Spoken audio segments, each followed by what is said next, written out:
दोस्तों आइए हम बात करते हैं संख्या पद्धति के ये दूसरे टॉपिक पे, जिससे क्वेश्चन बार बार पूछे जाते हैं विभिन्न परीक्षाओं में, रेलवे में, एसएससी में, यूपी टेट में। तो हम ये देख लेते हैं, इस क्वेश्चन को बार बार पूछा जाता है और ये बहुत ही आसान होता है। इसमें बच्चे क्या करते हैं कि लगते हैं एक्स और वाई मानने, और जिसमें गड़बड़ियाँ बहुत ज़्यादा हो जाती है। तो देखते हैं इस क्वेश्चन को हम हल कैसे करते हैं। तो आइए इस क्वेश्चन को शुरू करते हैं।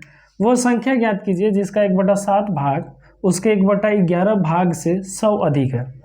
देखिए, जब अधिक की बात आती है या फिर जब कम की बात आती है, मतलब अधिक और कम दोनों कंडीशनों में, यदि हम आपसे कहें कि आपकी उम्र हमारी उम्र से जो है 10 साल छोटी है, इसका मतलब ये हुआ कि हमारे और आपके आयु में 10 साल का अंतर है। क्लियर? यदि हम आपसे कहें कि आपके पास जो है 100 रुपया हमसे ज़्यादा है, इसका मतलब ये हुआ कि हमारे और आपके बीच में जो रुपयों का अंतर है वो 100 रुपये का है। ठीक उसी प्रकार ये क्वेश्चन जो कह रहा है कि संख्या का 1/7 भाग उसके 1/11 भाग से 100 अधिक है, इसका मतलब 100 का अंतर दिया गया है। तो अगर ये 100 का अंतर है दिया गया है, तो 100 के अंतर के नीचे इन दोनों का अंतर रूप, इनका हम डिफरेंस लिख लेंगे। अंतर रूप, इसके नीचे ये अंतर दिया गया है तो अंतर के नीचे अंतर रखेंगे। तो अंतर कितना हो जाएगा? 1/7 माइनस 1/11 हो जाएगा। और इस क्वेश्चन को हम हल कर देंगे, हमारा आंसर हो जाएगा। तो देखिए, इस क्वेश्चन को हल करेंगे कितना हो जाएगा? तो 100 बटा और 11 का 11 माइनस 7 1 का 7, इसका तिरक मल्टीप्लाई कर देंगे और इन दोनों का आपस में गुणा कर देंगे। तो कितना हो जाएगा? 11 7 77 हो जाएगा। अब देखिए, इस क्वेश्चन को हल करेंगे तो ये हो जाएगा हमारे पास कितना? 100 बटा और 11 में से 7 गया, कितना हो जाएगा? 4 बचेगा। तो हमारे पास ये हो जाएगा 4/77 हो जाएगा। और हम ये जानते हैं कि जब किसी संख्या में किसी भिन्न संख्या से भाग देते हैं तो इसको उलट के गुणा कर देते हैं। क्या करते हैं? उलट के गुणा कर देते हैं। तो ये हो जाएगा 100 गुणे और ये हो जाएगा 77/4 हो जाएगा। और 4 से 100 को काटें, कितनी बार भाग जाएगी? 25 बार भाग जाएगी। इसका मतलब 25 गुणे 77 अगर हम निकाल लें, 25 गुणे 77, तो देखिए 7 5 35 को 5, हासिल कितना लगा? कैरी कितना हुआ हासिल? 7 5 35 को 5, हासिल लगा 3 और 7 गुना के 14, 14 3 कितना हो जाएगा? 14 3 17 हो जाएगा।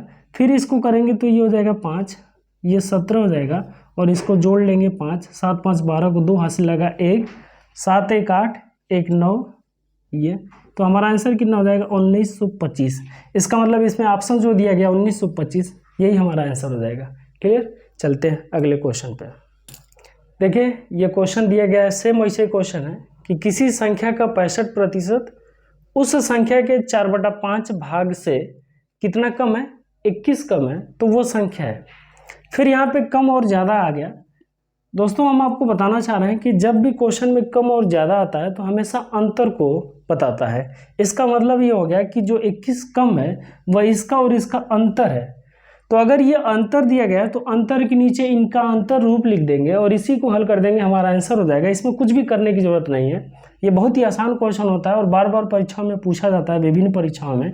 तो हम ये देख लेंगे 21 बटा और यहाँ पे देख लेंगे 65% की, मतलब 65 बटा कितना हो जाएगा? 100।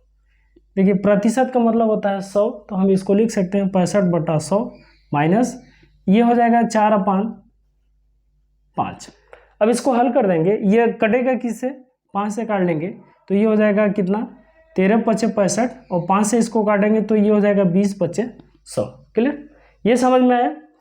ये अब हमारे पास हो जाएगा 21 बटा और इसको हम लिख सकते हैं 13/20 माइनस 4/5, इतना लिख सकते हैं। यहाँ पे अब देखेंगे कि 20 और 5 का एलसीएम कितना हो जाएगा। तो हमारे पास 20 और 5 का एलसीएम 20 हो जाएगा, तो इसको हम 20 ले लेते हैं।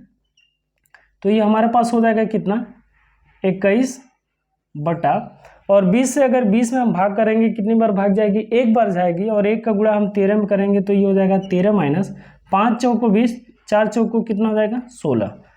अब ये हमारे पास कितना हो जाएगा?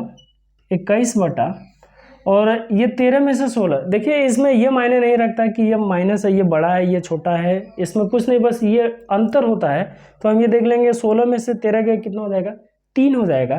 तो हम इसको लिख सकते हैं 3 बटा 20 हो जाएगा। और इसको हल कर सकते हैं तो 3 सते 21 और 20 का जाके गुणा हो जाएगा तो हम लिख सकते हैं 7 गुणे 20 बराबर कितना हो जाएगा, 20 सते 140। इसका मतलब इसका जो आंसर हो जाएगा वह कितना हो जाएगा, 140। यही हमारा आंसर हो जाएगा। तो देखिए कितना आसान क्वेश्चन है। चलिए इसी टाइप के अगले क्वेश्चन की तरफ चलते हैं, देखते हैं क्या आता है। आइए देखते हैं, ये क्वेश्चन दिया गया है कि वह संख्या कौन सी है जिसका 1/5 भाग में 4 की वृद्धि और उसके 1/4 भाग में 10 की कमी के बराबर हो जाती है। देखिए ये क्वेश्चन जो है पिछले वाले क्वेश्चन की ही अपेक्षा है, लेकिन इस क्वेश्चन में यहाँ पे वृद्धि दिया गया है और यहाँ पे कमी दिया गया है। ये हमारे पास 4 की वृद्धि हो रही है और यहाँ कितना है, 10 की कमी।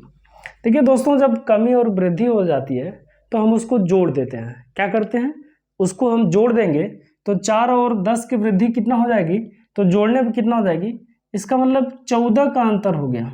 कितने का अंतर हो गया, 14 का अंतर हो गया। और जब 14 का अंतर हो गया तो उसके नीचे इन दोनों का डिफरेंस के रूप हो जाएगा 1/5 माइनस 1/4। बस इसी को हल कर देंगे, हमारा आंसर हो जाएगा।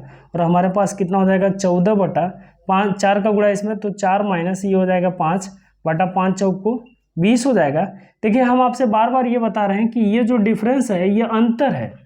क्या है, अंतर है। इसके माइनस और प्लस से आप मत जाइएगा, ये हमारे पास अंतर है। या तो आप इसको पहले लिख सकते हैं या फिर आप इसको बाद में लिख सकते हैं, तो आप कुछ भी कर सकते हैं, बस हमारा आंसर आना चाहिए। क्लियर। तो अब हम इसको हल करेंगे तो ये हो जाएगा हमारे पास 14 बटा, और 4 में से 5 गया तो ये हो जाएगा 1 बटा कितना हो जाएगा, 20। तो 20 का हम इसमें गुणा कर देंगे तो 14 गुणे 20 बराबर कितना हो जाएगा, 4 दूना के 14 दूना के 28 हो जाएगा, 280। इसका मतलब इस क्वेश्चन का जो आंसर हो जाएगा वो संख्या हमारे पास क्या हो जाएगी, 280।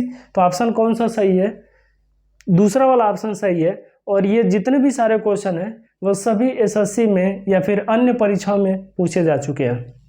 तो चलते हैं अगले क्वेश्चन की तरफ। देखते हैं, ये क्वेश्चन दिया गया है, कह रहा है कि किसी संख्या का 1/9 उसके 1/10 से 4 अधिक है। देखिए फिर वो क्वेश्चन, इस टाइप के जितने भी सारे क्वेश्चन आते हैं बिल्कुल उसी तरीके से हम हल करते हैं। तो ये हमारे पास ये एक टाइप के क्वेश्चन दिए गए हैं और ये एक टाइप के क्वेश्चन में ये लास्ट क्वेश्चन है। तो हम ये देखते हैं कि किसी संख्या का 1/9 उसके 1/10 से 4 अधिक है। इसका मतलब ये 4 का अंतर है, और अगर ये 4 का अंतर है तो 4 के अंतर के नीचे इन दोनों का अंतररूप, 4 के अंतर के नीचे अंतररूप। एक चीज़ हमेशा पढ़ लीजिएगा कि जब भी किसी भी संख्या का अंतर दिया गया या फिर कोई भी संख्या अधिक हो या फिर कम हो तो वो हमेशा अंतर को डिफाइन करती है। इसका मतलब ये हुआ कि अगर वो अंतर दिया गया तो इसके नीचे अंतर रूप ही लिखेंगे, चाहे वो अनुपातिक रूप हो, चाहे वो भिन्न के रूप में हो, चाहे वो प्रतिशत के रूप में हो, जिस भी रूप में होगा उस रूप में उसका अंतर ही लिखते हैं। तो 4 बटा ये हो जाएगा 1/9 माइनस 1/10 हो जाएगा। इसको हल करेंगे, 10 एकम 10, 9 एकम 9, 10 में से 9 गया कितना हो जाएगा, तो हम इसको लिख सकते हैं 10 माइनस 9 बटा, और 10 9 कितना हो जाएगा, 90 हो जाएगा। तो बराबर हमारे पास हो जाएगा 4 बटा 1/90 हो जाएगा, और इसका मल्टीप्लाई इसमें हो जाएगा। तो बराबर हम इसको लिख सकते हैं 4 गुणे 90 बराबर 360। तो हमारा कौन सा ऑप्शन सही होगा, तो हमारा ये वाला ऑप्शन सही होगा। आया समझ में। तो दोस्तों हमारे अगर वीडियो आपको अच्छी लगी हो, समझ में आया हो, तो हमारे YouTube चैनल को लाइक करिए, सब्सक्राइब करिए और शेयर करिए। धन्यवाद दोस्तों।